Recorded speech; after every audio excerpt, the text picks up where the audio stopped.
is there hope for us to move forward, or are we just looking to a dark world as, that's now out of our control? If there's crimes against humanity being exercised right now, I don't believe that it's in a military lab. I believe that it's in those ICUs of dying patients alone. In what time in history have we decided that we need to, en masse, let people die alone? Marines are taught to never leave a soldier on the battlefield. Marines will literally charge into machine gun fire, into rocket fire, to go grab that injured soldier so that they don't die alone in enemy hands. What level of fear have we induced in mankind that we are letting our revered elderly and our young people who are dying from these conditions die alone? It is worse than rocket fire. It is worse than this. And we've generated that level of fear around a virus that looks to have a mortality similar to flu. What are we doing with this tyranny of fear?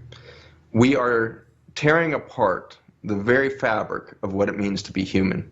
There's an innate drive in us to stay connected, to stay in one another's presence, to have fellowship with one another. It's written into our Constitution that you will not block public gatherings. You will not block the ability for us to get together and practice our spiritual faith, to practice our spiritual experience. And if anything is a hallowed ground of spiritual environment, it is the birthplace of a child and the birthplace of an elder person about to transition to the other side.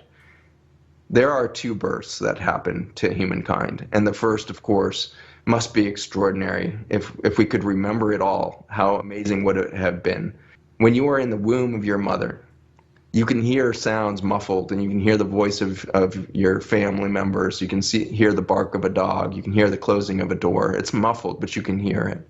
You can see the light filtering through in the morning through the skin of your mother's belly and through the wall of the womb. You can see these transitions of shadows moving by. You can see this beautiful world, and it's all in red hues. It's reds and oranges, like an eternal sunset happening around you. And then there's peaceful darkness in the night, and it's silent, and you've got your mother's heartbeat right next to you, and you've got this extraordinary holy of holies, this protected space that you're in. Then suddenly, at the end of 9 months, your entire human existence so far only knows this space.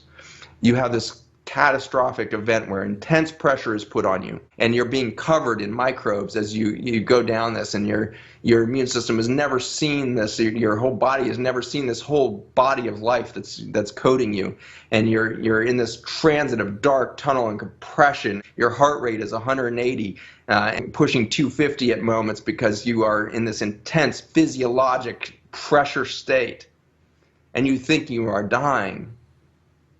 I think that must pass the tissue levels possibilities. I think I'm dying because the light is gone, and all I hear is crushing pressure, and all I'm experiencing is, and then suddenly you're in the light, all the pressure is gone, and you can't believe the beauty around you.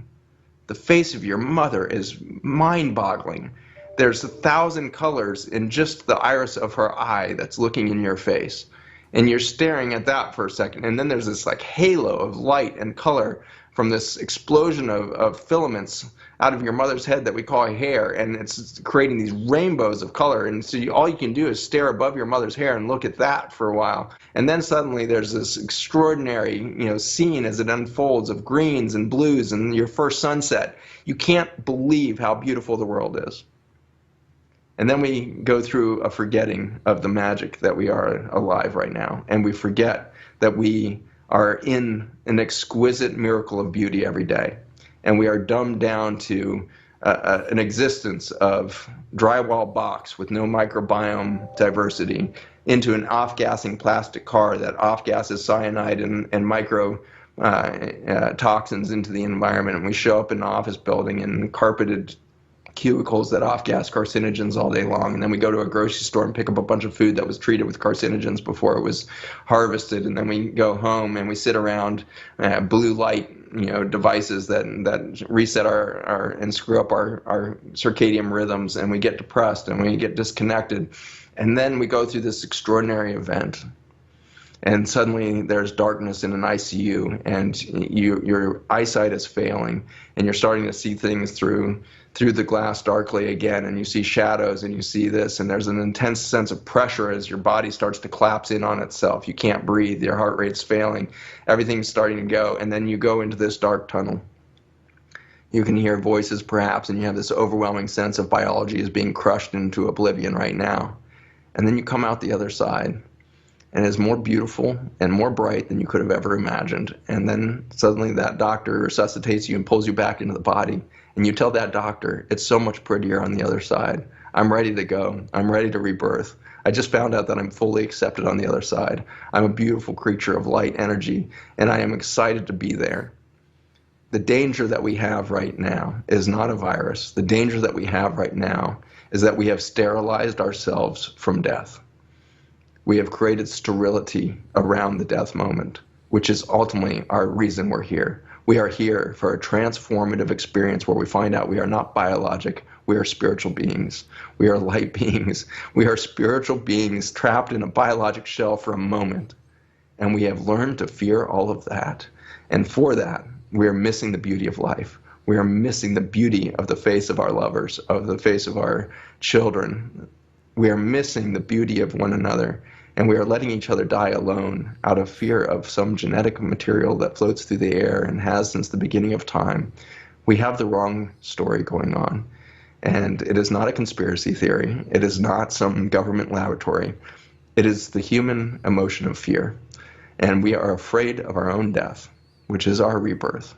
We need to reorient ourselves to life. We need to put into line not just our medical system. We need to put into line our manufacturing and consumer goods industries. We need to put into line our energy and transportation industries in line with biology. It has shown us how to produce energy cleanly. It has shown us how energy is produced at the cellular level. We could do that. We could put all of it back in line. And first and foremost, we need to celebrate life and stop fearing death. And we will act much differently towards each other. We don't need a revolution. We need an evolution. We need to evolve past our fear. And we need to find love. And love is not a thing. It's not something to be grabbed. It is an experience. And I believe it is, through the wisdom of one of my deep friends, Patrick Gentempo, gave me this extraordinary gift last year. Love is not the fabric of everything. The fabric of everything is beauty. And our reaction to seeing the beauty is love. If you feel unloved, if you feel like you don't know what it means to love yourself or your loved one who is dying right now, then stop trying to generate the human emotion of love and start witnessing the beauty, and then you will experience the love. We need to see the beauty of the virome. We need to see the beauty of the microbiome. We need to see the beauty of a human breath. We need to see the beauty of a planet that can breathe when given the opportunity. We need to see the beauty of human touch, a hug. When we go back to a normal, I hope it's not the old normal. We need to find a new normal in these coming weeks. When they say you can go back to your normal activities, do not go back to your normal activities. Act much differently. See the beauty everywhere. Engage with the beauty, most of all in your fellow humanity. And let's love each other in the experience of each other's beauty to realize a much different future.